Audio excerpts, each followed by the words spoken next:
think people should be aware. There should be signs that the trash should not be on the beach, and there should be more bins because all the bins are always full. Yeah. And when it's windy, you see that the trash just blows everywhere.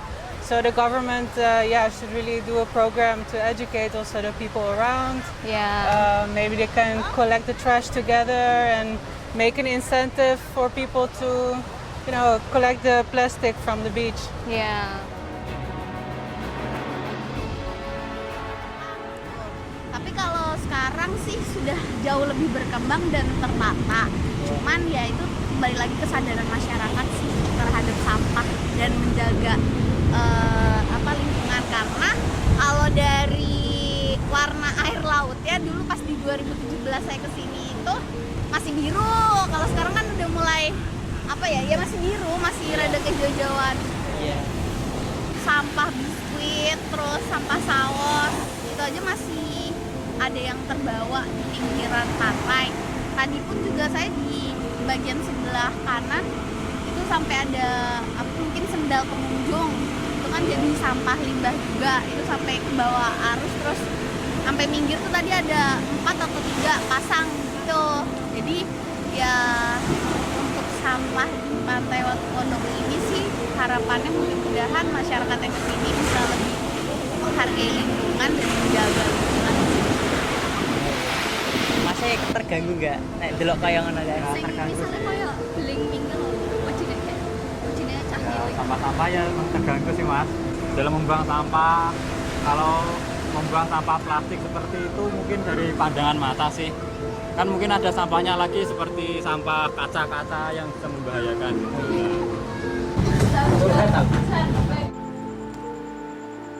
Sampah itu yang kebanyakan kita pakai adalah sampah plastik ya Mbak. Untuk di sini. Untuk kita olah, kita jadikan prakarya yang mudah-mudahan adik-adik kami di Sanggar Lumbung Kawruh seusia Nisa sama si Handa ini senang dengan bermain di sini. Kami cuman mencoba untuk ke adik-adik itu biar peduli aja, peduli. Bagaimana sih ya tugas kita sebagai manusia untuk mencoba merecycle aja dulu. Jadi kemampuan kami baru seperti ini Mbak. Bagaimana caranya ya menyulap menjadi mainan lah intinya. Ada menjadi ini tadi adalah Panzer. Ya, karya dari Handa ini ya ini sebuah tank yang jelas bahan yang kita gunakan untuk prakarya ini adalah bahan-bahan yang tadinya dianggap sampah. Ini kita bikin supaya adik-adik itu nggak langsung kita kenalkan, ayo ke sampah itu, ayo peduli sampah itu pasti susah Mbak. Kalau enggak, bagaimana caranya menggait adik-adik itu biar senang dulu.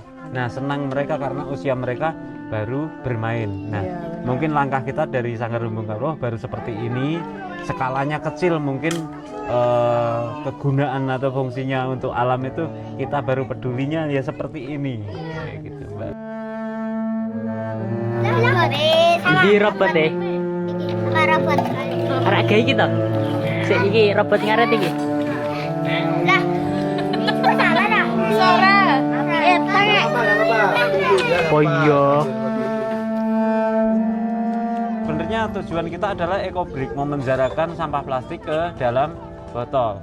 Cuman kita respon dengan di sini kita bikin kayak ibaratnya ini penggambaran sebuah binatang yang namanya kelomang.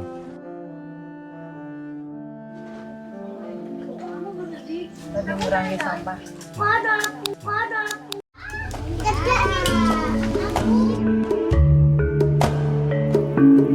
Ekobrik ini sebagai salah satu solusi dari pemecahan sampah di Pantai Watu Kodok.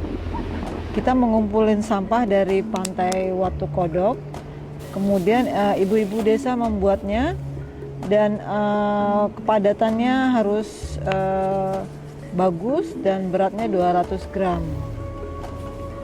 Dan ini adalah sebagai bahan pondasi rumah seperti yang kelihatan di sini, juga sebagai bahan pembuatan pagar, kemudian juga sebagai tangga, fondasi tangga. Jadi serbaguna. Di Jiwa Laut kita juga menggunakannya untuk bahan dinding toilet. Jadi multifungsi. Dari ibu-ibu desa kita membelinya Rp1.000 per botol untuk pemberdayaan warga lokal dan peningkatan ekonomi desa. Jadi selain kita membersihkan pantai, kita juga bisa menambah income warga desa sini. Sampah yang digunakan sampah plastik harus kering dan bersih. Jadi warga desa harus telaten untuk membersihkannya dan memilah untuk yang kering-kering, karena ekobrik ini standarnya tidak boleh basah karena nanti terjadi fermentasi di dalam. Kalau terjadi fermentasi akan gas dan ini akan meledak. Dan karena umur plastik itu panjang, dia baru 100 tahun bisa terdegradasi di tanah. Jadi ekobrik ini cukup kuat untuk fondasi rumah ratusan tahun. Dan kita bisa lihat sini contohnya, semua botol bisa dipakai asalkan padat dan bersih. Dan kemudian kita kelompokkan, misalnya botol Sprite kita jadikan satu warna, jadi kelihatan lebih menarik untuk bangunannya.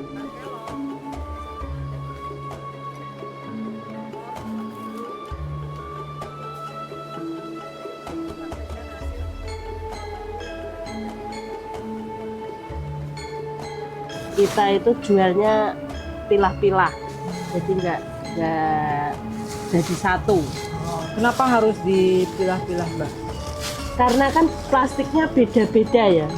Ada yang plastik Indomie kayak gini, penggilingannya lebih ringan. Terus kalau yang kayak gini ada aluminiumnya ini lebih susah gilingnya. Jadi kita dipisah. Kalau yang misalnya seperti ini, kertas-kertas, itu bagaimana? Oh ya kita pisah, karena kalau di pantai itu kadang ya ada kertas, ada itu kita pisah. Ya ada macam-macam sih, ada botol, ada tapi kita jualnya tetap pisah-pisah. Oh begitu, termasuk ini ya logam-logam gitu kita pisah ya? Iya. Juga masih bisa dijual ya? Bisa, apa-apa bisa dijual. Kalau yang ini gimana? Jadi satu ada ini kan ada dua warna ya ini. Jadi ada aluminium sama apa ini plastik. Jadi yang aluminium ini kita sendirikan, aluminium, yang plastik kayak gini kita ikutin plastik ya, plastik warna. Ya, aluminium kita sendirikan. Oh begitu. Aluminium. Karena proses produksinya beda ya. Proses produksinya beda. Terus yang besi kayak gini juga laku loh, besi yang kayak gitu itu. Itu juga kita sendirikan. Bawahnya kalau udah nggak sempat baru diisi lagi. Sekarang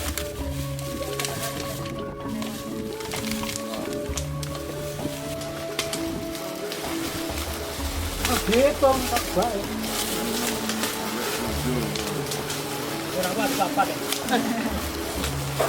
Ini juga latihan kesabaran sih.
Kresna Jilidang kakangku padha raharja lan Bagyo sapratamu Kresna Jilidang kakangku Dimas Werkudara Yadi pun kakang pinantu ing karaharjan syukur bejo sewu mus paripurna tumuruning kanugrahan kang aran Wahyu Nirmala Sekti dadi asrama katentremaning jagat raya Manggojo Jayanti dirgawe kang pinanggih ing muri pinangka puput pebuntoning cariyos ing kuna wong agung Amarta Prabu Puntadewa Dasanata Durawati sesarengan Pandrawina Kembul Bujana sinambi mriksani Srimpi Bedhaya kang kinarya nglipur sungkawaning griya pakurmataning Srimpi Bedhaya kapasrahaken dhateng para aditriya gemblak masang pandhe kang samya nambut karya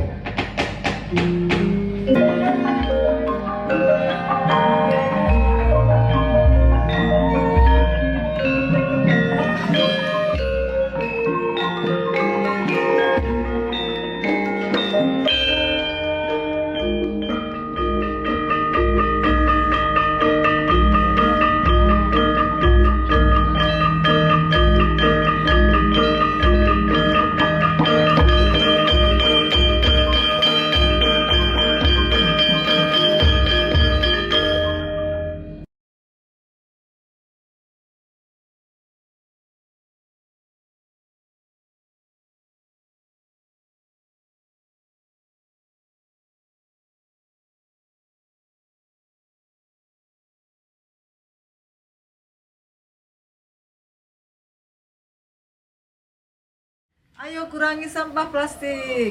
Kita bisa. Ayo kurangi sampah plastik. Kita bisa.